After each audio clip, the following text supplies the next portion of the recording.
Can you hear me? All right. Formatting problem. Oh, it's fine. So my name is Matteo. I prepared the talk and I did some research. I will tell you how and the objectives of this talk. But it's called DeFi the Police. Who am I? I'm a musician. I love doing music. I think there is so much to learn from doing music and from practicing music. I worked as a Web3 educator for a program called Ethereum 4, run together with the Remix team. My background is in political linguistics and what is so-called language engineering. And I am a member of the Aikikai Foundation in Tokyo. So everything started from this picture and from this claim. And it's not just a claim, it's actually a movement that led to corrective measures in police districts, I think in Louisville and Baltimore. So they tried to defund the police with very bad results. But also, I use this claim as a sort of word game for my own talk. So I have some objectives. The first of all is to start a conversation on what I call centralized management of violence, which is different from the monopoly of violence.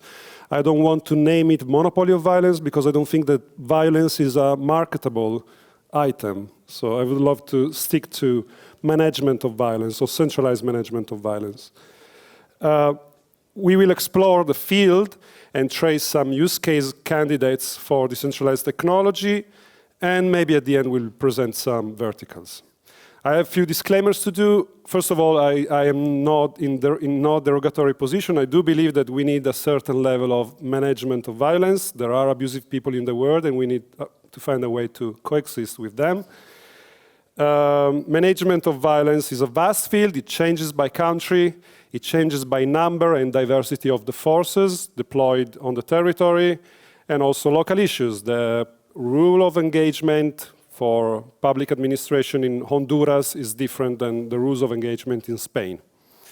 And also I based this research on interviews, direct interviews to the military personnel and other professionals working for NATO and the police institution in Italy. But these interviews are covered by what they made me abide to as the Chatham House rules, so confidentiality. Other disclaimers, I will try to put all together, sorry for that, police and army as a whole, and I will call them security forces. There is actually a basis for that. And there is a process of merging between police and army. We have some examples. The program Strade Sicure in Italy, which means safe streets. The Operation Temporer in the UK, Operation Sentinelle in France, and everything that basically followed 9/11. So we saw more cops, more military personnel with cops patrolling the streets, definitely after 9/11, Bataclan, Nice, and all these other attempts. Also, we saw during Capitol Hill military personnel directing the police in managing the situation there. And of course, we are going to have even more civil unrest scenarios. And usually police and military work together to fight drug cartels and mafia mobs. Also, this process basically results in the police and the army more reciprocally permeable. That means changes in one body will change in time the other. There's a video that I wanted to show you. I don't know if it starts. It doesn't start. So basically, it was a military drill in Riga that happened 8 months ago. So out of nowhere, the military started doing safe shelling in the streets with the citizens and terrifying basically everyone. Of course, there were already rumors about the Ukraine invasion, so they were getting ready. But this is how we are. What are we moving towards to? And this is a very important sentence from Norberto Bobbio. He was an Italian political philosopher of our times. A democratic country is mature when armed forces are perfectly integrated in the civil society. So security forces. Security forces are alike secular institutions, meaning that statistically it's very often that you start being a cop or a military officer and you end up being that. There is a very little turnover in professions down there. They do obey the Constitution, that's what they say, and, but also they like to specify that they do obey constitutionally elected representatives. So it's something different, because representatives are not secular, they have a turnover based on elections. And also they keep citizens safe from what they call the social alert. Social alert is something that is determined at political level. And they are funded by taxation, but most of the time, according to them, their financial operations are way too connected to the hierarchical system that determines the command system in security forces. So security forces, we do need them for fighting organized crime, for national and public security and anti-terrorism programs, for street order and managing traffic, to coordinators in case of catastrophic events, and to make sure that infrastructures run. And maybe we don't need them so much to declare a state of war against our will as citizens, to use suppressive rules of, this is not a return of investment, this is rules of engagement in military jargon. To use suppressive rules of engagement in demonstrations, and we don't need them to execute orders against the freedom of speech and press, the freedom of movement or assembly, and identity rights such as gender or sanitary condition. Also, we don't need them to seize infrastructures, like sometimes it happens in Ethiopia. When they run elections, they shut down the internet, like that. So, security forces need secrecy for investigations. When they define targets, they need secrecy during operation, meaning communications on the field. Yes, of course, I doubled myself here, sorry. And they do need transparency for the chain of command. They do need transparency for accountability of actions. Order formulation has a specific linguistic rule that is called CBS, clear, brief, and sincere, and every order has to abide to this standard. And of course, budgeting and spending. So there are some bugs in the management of violence, according to my sources. First of all, there's a centrally determined resource allocation, which sometimes is not efficient. Like in Italy, you have the switch of the equipment seasonally. So say in October, every cop in Italy has to change their vestiary and boots, etc. And in October, you might have 30 degrees in Palermo or 5 degrees in Trento. So it's not very efficient in terms of resource allocation. And of course, you end up creating doubles because they fill the stocks with unused material. There are doped contracts. You know, if you look at the contractors for pre-war, during war, and afterwards, usually these contracts are very, very high, even for logistical items like toilets, stuff like that. Sometimes the quality of supplies is really poor. There are conflicts of interest in who orders what contracts to whom, to which company. And there are also problems of accounting of what is called asset forfeiture, meaning when I bust someone with a small amount of even recreational drugs, and maybe this person has some cash, me, the cop, I'm allowed to take this cash, but it resulted in many cases of this cash not being accounted properly. So maybe I keep 500 and I leave 500 and I register 500 at the police district. That actually happened. It happened at Louis Metro Police Department in the US. It was a big scandal, and it also happened in Italy in Piacenza. There was a proper racket run by the local police. Of course, centralized communications can be hacked and manipulated. There's a long bureaucracy around passports, way too long. And something interesting that they pinged me on was that there are KPIs that are, as I said before, that are distilled from the government, and the government decides what the what the Times social alert is about. And they formulate KPIs that police districts have to reach in order to get bonuses. So unfortunately, most of these KPIs are like number of arrests and just stopping people if they don't have masks or if they don't have the green pass, stuff like that, etc. So I wouldn't go into the details, but it's basically all these KPIs respond to a responsive quality of crime management and not preemptive. And this is what most cops that I interviewed are lamenting about. There is not enough incentives for them to work on preemptive programs. There is also some gimmicks in the management of violence.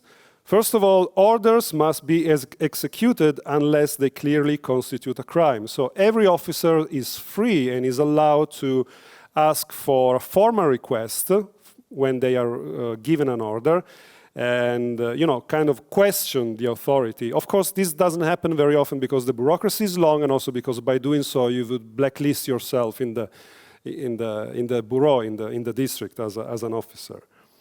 The source of legitimacy can change if an officer gets, usually an officer that has to respect higher hierarchy, but if they are in chief of a special premise, they can outrule the command if they are in charge of that.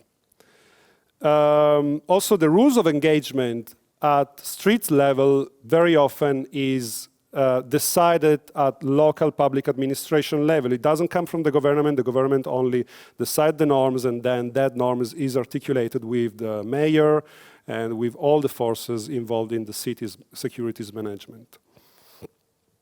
There are also more measurables than before. Traditionally, for the military, the difficulty level of an objective is calculated in number of deaths per mile, but now we also have the media backslash, especially since the Desert Storm operation.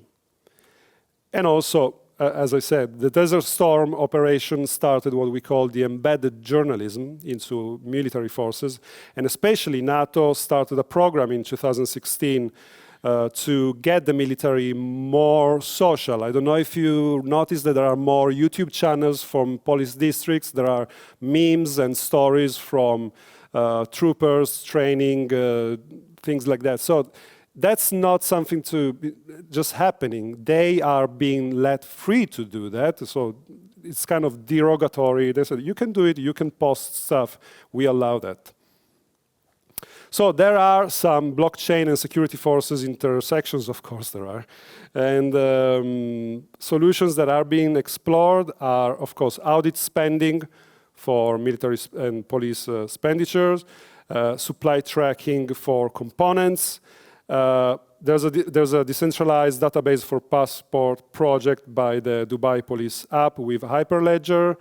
The Department of State, the Department of Defense of United States are working on a secure messaging system on Hyperledger that, of course, is about forward and backward secrecy in communications, self-deleting live messages, one-time eyes-only messages, resilience against cyber attacks during communication, and also this 2016 Innovation Challenge by NATO is aiming to get the military more social in their operations. And of course, they are exploring blockchain solutions for procurement, finance, and Internet of Things. So there are, I have researched a few proposals. Thanks to Mario Havel for pinging me with this one that I didn't know about. It's a Czech project that was written maybe 7 years ago by Kik Sunil and Spectre. And it's basically a sort of DApp for neighborhood security. This DApp basically creates a peer-to-peer relationship between customers, meaning citizens and patrolling guards in a given neighborhood.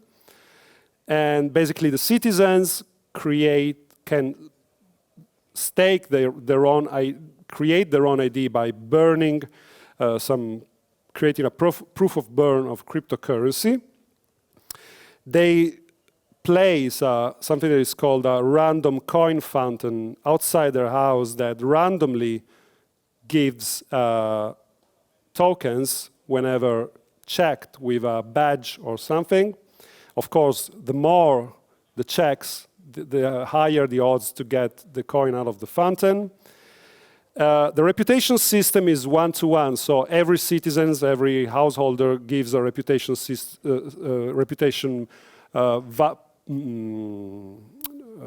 point to the guard only for what concerns his own property. So if the reputation goes down, then the RCF will less likely give tokens to that guard. So the guard is disincentivized to come and check.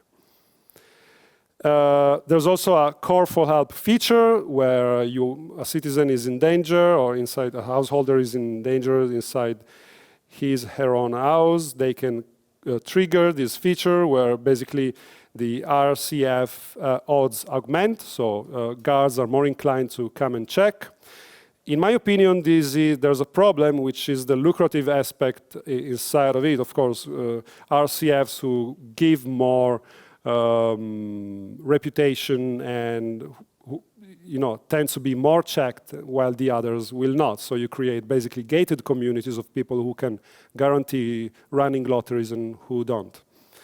I spent some time trying to figure out my own way to deal with it. It's just an initial conversation, and we can move it forward if you're interested. But I found out that we can work on that KPI definition. As citizens, we are allowed to create these KPIs. So my idea is to, in a solarpunk future, of course, is to have SBTs, soul-bound tokens, which are authenticated by the public administrations and are given to citizens for redeem, maybe against an advance of what is called TIS, which is basically local taxes of indivisible service, like the public lights, the streets cleaning, security. In Italy, they're called indivisible services. So citizens could advance some of that tax and redeem their SBT. The revenues of this would go in a matching pool. Citizens can group in delegations. There are already delegations. There are already real-world delegations. Those are NGOs that work on the territory on crime prevention programs. It's spread everywhere in every city. And as delegation, they can propose KPI strategies to prevent local crime issues. Other citizens with the SBTs can use their SBTs to vouch, and maybe we can find a way what that vouch means. Maybe it can be transferable, but we can find a way, solidity way to vouch for stuff. They can vouch for a strategy, and basically police stations can allocate officers' IDs to these strategies.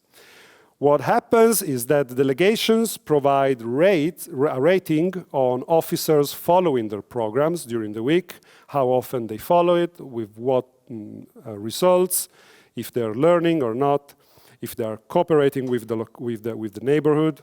And based on these ratings, basically the funds from the matching pool can be diverted into different districts.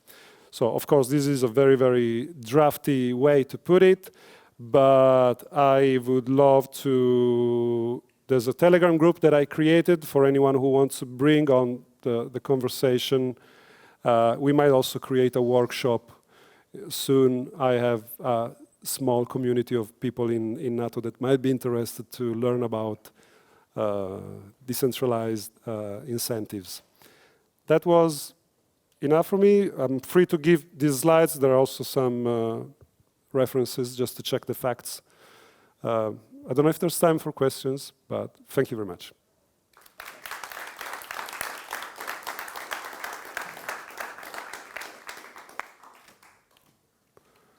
You're not staying around for questions? I can stay around for one question, yeah. One question. Okay, you want one question? Yes. Only one. Anyone with a question from the audience? We've got a roving microphone, Gnosis Safe t-shirt. Thanks for the presentation. My question was regarding... Microphone needs to be active. Hello, testing. Yeah, so my question was regarding the private mercenary movements and security firms that are coming in the space, G4S, Wagner, and others. How do you think that the KPI model that you have proposed will be trying to combat these kind of groups which are also facing issues of corruption and other issues? Yeah, that's a good question, and I think that the problem there is a bit bigger because they do not abide to constitutional standards. So with the police, you can do this. You have, as a citizens, you have the right to propose these KPIs because ultimately they do abide to constitutionally elected representatives, and if these representatives fail, they stick to the constitution. Mercenaries do not. So I think, yeah, I wouldn't have an answer right now. That's very centralized. I think it's an awful thing to have mercenaries right now. And again, this is why I don't want to call it monopoly of violence, because violence becomes like a commodity that you can sell. So I would love to stick to the term management of violence that maybe we can build upon. Sorry if I don't have an answer. Yeah. Okay. I now realize there wasn't any time for questions, so thank you very much, Matteo. We're now going to switch to a live...